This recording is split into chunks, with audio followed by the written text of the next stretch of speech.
नमस्कार, आप देख रहे हैं न्यूज मिशन। आपके साथ इस वक्त मैं हूं लक्ष्मी उपाध्याय। नमस्कार, मैं हूं आपके साथ ज्योति तनेजा बसीन। देखिए, आज हम बहुत इंपॉर्टेंट मुद्दे पर बात करने वाले हैं। आरक्षण के मुद्दे पर बिहार भी घमासान बचा हुआ है, क्योंकि बिहार सरकार को कोर्ट की तरफ से बड़ा झटका लगा है। बिल्कुल, देखिए, कोर्ट की तरफ से बड़ा झटका लगा है। पिछले साल में ही एंड में सरकार ने जो है वो ये आरक्षण पारित किया था विधानसभा के जरिए, जहां पर 50% से बढ़ाकर 65% आरक्षण कर दिया गया था, सीमा कर दी गई थी। और वो जो है, लेकिन इसको चुनौती दी गई, याचिका दाखिल की गई और उसी याचिका पर सुनवाई हुई। मार्च में इस फैसले को सुरक्षित कोर्ट की ओर से रख लिया गया था, जिस फैसले को कोर्ट की ओर से अब सुनाया गया, जिसमें ये साफ तौर पर कहा गया कि जो आरक्षण बढ़ाया गया है, जो प्रक्रिया सरकार की ओर से लागू की गई है, उसको मान्य नहीं ठहराया जाएगा। देखिए, पटना हाई कोर्ट ने इस पर रोक लगाई है और उसको रद्द कर दिया है। पिछले साल नवंबर के महीने में बाकायदा विधानसभा में इसको पेश किया गया और इसको लागू किया गया। उस वक्त महागठबंधन की सरकार थी और देखिए, तब महागठबंधन की सरकार थी। अब सरकार में भी वहां तब्दीली आई है, बीजेपी के साथ जुड़ी में सरकार बना ली है, एनडीए की सरकार है वहां पर। और अब वहां पटना हाई कोर्ट की तरफ से जो झटका लगा है, उसके बाद क्या करेगी नीतीश सरकार, ये देखने वाली बात होगी। क्या क्या विकल्प हो सकते हैं, वो भी हम बताएंगे कि क्या क्या विकल्प होंगे। तमिलनाडु में जैसे 69% आरक्षण दिया गया है, वो कैसे संभव हुआ था, तो क्या उसी तर्ज पर कुछ नीतीश कुमार भी करेंगे, ये भी हम आपको बताएंगे। लेकिन आपको, जैसे कि लक्ष्मी ने बताया कि पहले 50% आरक्षण था, अब 65% हो गया। अब जो कोर्ट ने खारिज किया है 65% आरक्षण, वो इसलिए और ये कहते हुए खारिज किया है कि देखिए, जनसंख्या के आधार पर, चूंकि ये जो जातीय जनगणना हुई थी, उसके आधार पर 50 से 65% आरक्षण किया गया था। तो इस जातीय जनगणना के आधार पर आप आरक्षण की सीमा को नहीं बढ़ा सकते, ये कोर्ट ने इस बात को स्पष्ट किया था और ये कहते हुए उन्होंने 65% आरक्षण रद्द कर दिया। बिल्कुल, देखिए, अभी ये समझना होगा कि अभी किसे कितना आरक्षण मिल रहा है, ये प्रक्रिया अभी आपको समझनी होगी। उसके बाद ये समझ में आएगा कि कैसे बढ़ाया गया और कैसे रद्द किया गया। फिलहाल देश में 49.5% यानी करीब 50% आरक्षण है। ओबीसी को 27 है, एससी को 15 है, एसटी को 7.5% आरक्षण है और इसके अलावा आर्थिक रूप से जो पिछड़ा सामान्य वर्ग है, उनको 10% आरक्षण मिलता है। इस हिसाब से आरक्षण की सीमा अगर आप देखेंगे तो ये 50% के पार चली जाती है। हालांकि आपको याद होगा कि नवंबर 2022 में सुप्रीम कोर्ट ने आर्थिक रूप से जो पिछड़े सामान्य वर्ग के लोग हैं, उनको जो आरक्षण दिया जा रहा है, उसको सही ठहराया गया था कोर्ट की ओर से। और ये कहा गया था कि ये कोटा संविधान के मूल ढांचे को कोई नुकसान नहीं पहुंचाता है। बिहार में भी पहले की सीमा जो थी आरक्षण की, वो 50% थी और जो बढ़ाकर की गई वो करीब 65% के आसपास की गई। तो देखिए, अब बिहार में कुल मिलाकर हमें तो 65% तो आरक्षण दिखाई देता है, लेकिन ये 75% है। ये कैसे? क्योंकि जो आर्थिक रूप से पिछड़े हुए सामान्य वर्ग है, जो सामान्य उसको 10% अलग है, उसको भी 10% का आरक्षण है, तो कुल मिलाकर के 75% हो जाता है।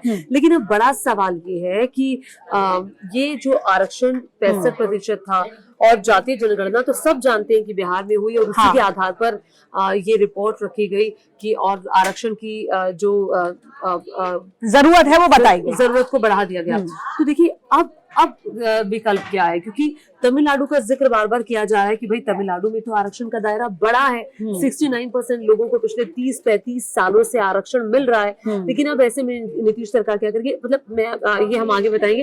लेकिन आपको क्या लगता है कि नीतीश सरकार जो है इसको लेकर पहले जैसे जब जातीय जनगणना हुई थी, बहुत वोकल थी और बहुत बोलती थी, ऐसा कुछ बयान बीजेपी के साथ? देखिए, दो चीजें हैं। एक तो कोर्ट सरकार ने कहा है कि हम सुप्रीम कोर्ट जाएंगे, और तेजस्वी यादव की ओर से भी कहा गया कि अगर सरकार नहीं जाएगी तो हम सुप्रीम कोर्ट जाएंगे। क्या केंद्र सरकार की मदद लेकर इस आरक्षण को आगे बढ़ाया जा सकता है? इस पर उस तरीके का कोई प्रावधान किया जा सकता है। लेकिन बिहार में आबादी और नौकरी की जो हिस्सेदारी है, जिसको एक प्रमाण के तौर पर रखा जा रहा है, उसको जरा समझिए। सरकार ने पिछले साल के अंत में, जैसा कि ज्योति ने बताया, कि नवंबर में विधानसभा के पटल पर राज्यों के आर्थिक और शैक्षणिक दोनों ही आंकड़े रखे। सरकार ने यह बताया इन आंकड़ों के जरिए कि राज्यों की सरकारी नौकरी में किस वर्ग की किससे कितनी हिस्सेदारी मिल रही है। और उसी हिस्सेदारी में यह बताया गया कि सामान्य वर्ग की जो आबादी है 15% है इस हिस्सेदारी में, और सबसे ज्यादा 6,41,281 लोगों के पास सरकारी नौकरी है, सामान्य वर्ग को बताया गया। नौकरी के मामले में दूसरे नंबर पर जो था वो 63% आबादी वाला पिछड़ा वर्ग था। पिछड़े वर्ग के पास कुल 6,21,481 नौकरी थी और तीसरे नंबर पर 19% वाली अनुसूचित जाति है। एससी वर्ग के पास 2,91,004 नौकरियां हैं। सबसे कम प्रतिशत जो बताया गया वो था ज्यादा आबादी वाले अनुसूचित जनजाति वर्ग के पास। तो ये हवाला देते हुए इस आरक्षण की जो सीमा थी, जो प्रतिशत था, उसको बढ़ाया गया था। अब देखिए विकल्प क्या है, ये देखना होगा कि क्या सरकार की तरफ से रुख आता है।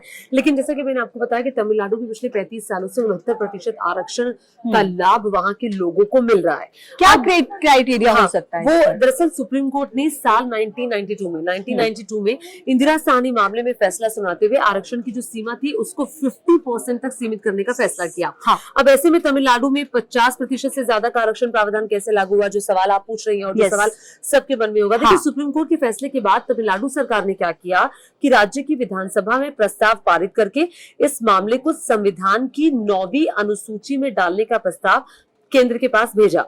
अब तमिलनाडु की जयललिता सरकार, उस वक्त जयललिता की सरकार थी, तो तमिलनाडु की जयललिता सरकार के प्रस्ताव को स्वीकारते हुए केंद्र की नरसिम्हा राव सरकार ने तमिलनाडु के आरक्षण कानून को संविधान की 9वीं अनुसूची में भेज दिया। तो केंद्र की भूमिका, जैसा कि आप मैंने इसीलिए कहा कि क्या वही भूमिका, तो वही अब फिर संविधान की 9वीं अनुसूची में जिस कानून को रखा जाता है, ये बड़ी बात है और स्पष्ट रूप से मैं आपको बता रही हूँ और ध्यान से सुनिएगा।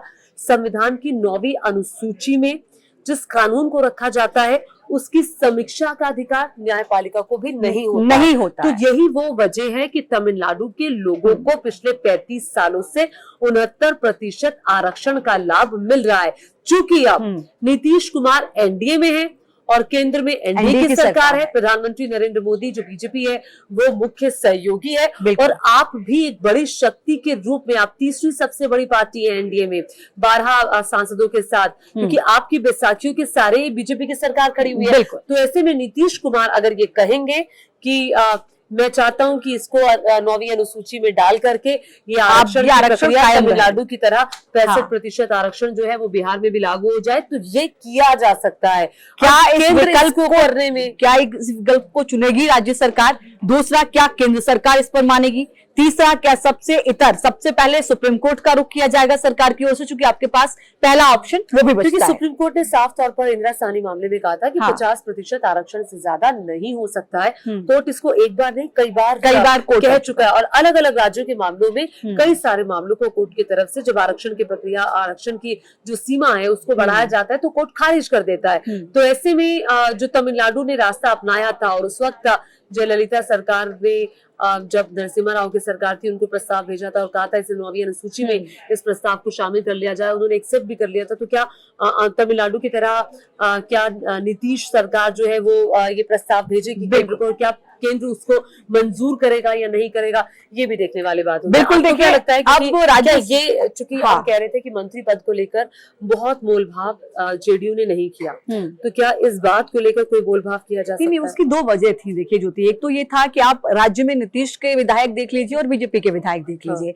तो जब आपको राज्य में वही शिंदे के साथ है कि आपके कम विधायक होने के बावजूद आपको मुख्यमंत्री बनाया गया है, तो आपको कहीं ना कहीं कंप्रोमाइज करना पड़ेगा। जाहिर है कि आपके सांसद हैं, लेकिन आप राज्य में उसका फायदा ले रहे हैं ना, वो भी सहयोग से आपकी सरकार चल रही है, तो ये एक बड़ी वजह हो सकती है उस कंप्रोमाइज के लिए। अब आप जिस आरक्षण की बात कर रहे हैं कि क्या केंद्र ये एक्सेप्ट करेगी, और अगर एक्सेप्ट करती है तो निश्चित तौर पर बिहार के लिए ये बड़ा फायदा है, और बिहार के विकास के लिए भी केंद्र सरकार लगातार कहती रही है कि अब विकास की बहार जो है वो आप देखेंगे बिहार में। तो क्या ये एक बड़ा ऑप्शन हो सकता है नीतीश कुमार के पास कि वो सीधे केंद्र से इसके लिए सिफारिश करें, या फिर अभी मैं आपको रोकते हुए ये इंपॉर्टेंट बात इसलिए कह रही हूँ क्योंकि एक बहुत ही इंपॉर्टेंट इन्फॉर्मेशन आई है कि देखिए बिहार सरकार की ये हमेशा से मांग रही है, जब से जो सीमा है आरक्षण की वो बढ़ाई गई है, और जब वो बढ़ाना भी चाहती थी तब से, कि बिहार के आरक्षण कानून को संविधान की 9वीं अनुसूची में डाल जाए। तो हालांकि 9वीं अनुसूची की न्यायपालिका समीक्षा कर सकती है, न्यायपालिका भी समीक्षा कर सकती है या नहीं, इसे लेकर विधायिका और न्यायपालिका में टकराव रहता है। तो अब वही है, इसी पर नजर रहेगी कि आगे नीतीश सरकार का क्या कुछ कदम रहता है, और इस आरक्षण को लेकर आगे हाई कोर्ट का तो स्पष्ट आ गया कि रद्द कर दिया गया, सुप्रीम कोर्ट का रुख करेगी या फिर केंद्र सरकार की मदद से इसको जो है आगे इस तरीके की कायम रखा जाएगा, इस पर रहेगी नजर। बिल्कुल इस पर नजर रहेगी, और ताजा अपडेट जो भी आएगा हम आप तक पहुंचाएंगे, और इसी के साथ न्यूज रूम लाइव बुलेटिन में भी के लिए नमस्कार।